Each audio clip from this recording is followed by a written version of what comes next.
Welcome everyone to our chat session.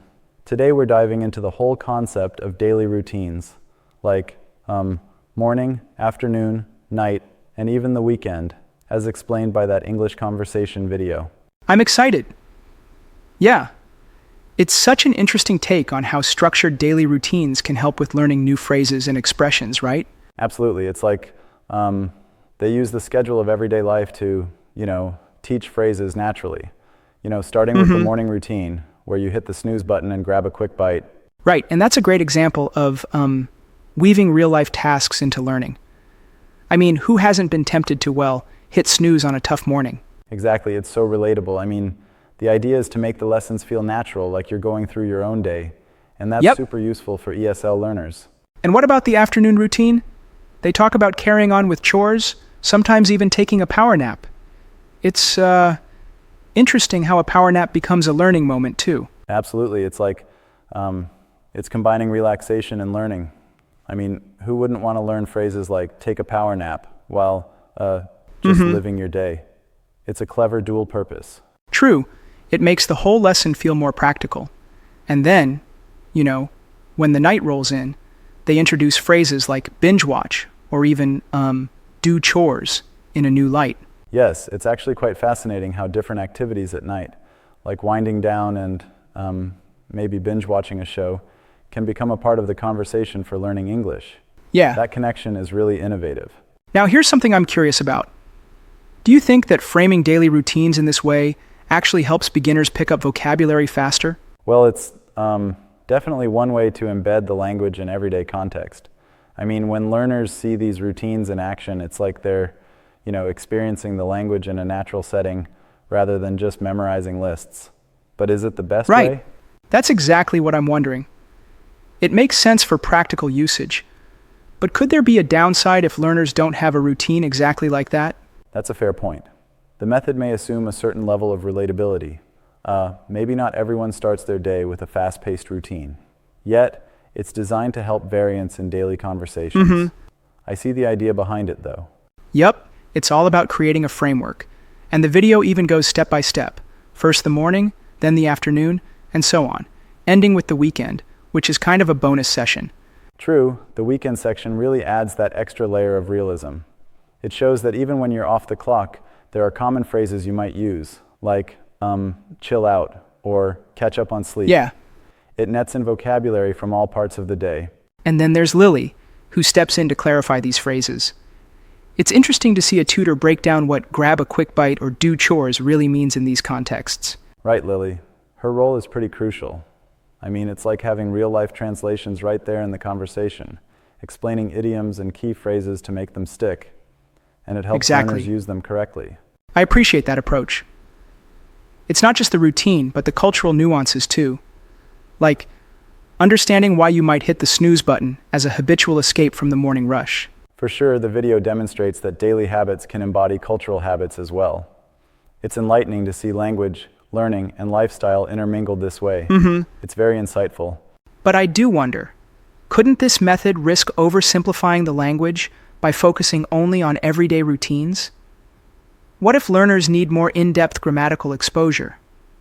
That's a valid concern.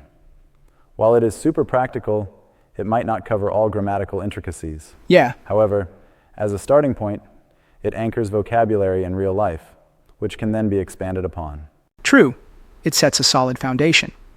Plus, when you practice English by talking about your routine, it makes you more comfortable with common situations. Exactly. It's like it builds confidence.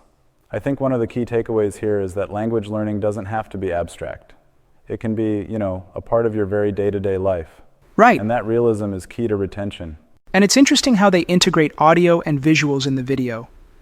The pacing of the conversation and the visuals with routine activities, like morning coffee or an afternoon nap, really make the learning experience immersive. Absolutely. The integration of visual cues with spoken phrases strengthens the learning. It's like watching your day unfold while you pick up phrases naturally. That multi-sensory input is a huge plus. I've always noticed that combining visuals with context really helps cement those phrases in your memory. Right, it's like learning by doing. Even if you're just watching, you're mentally engaging with the language. It really captures the Yep. essence of practical language use. And as someone who's dabbled in conversation practice, I can see how this everyday conversation style gives learners rhythmic and repetitive exposure. It almost mimics the way we think when planning our day, piece by piece. Exactly, it's structured, but at the same time, flexible enough to cater to individual routines. I mean, you might not do these exact things daily, but the phrases are versatile enough to be adapted to your personal life. That's a widespread benefit.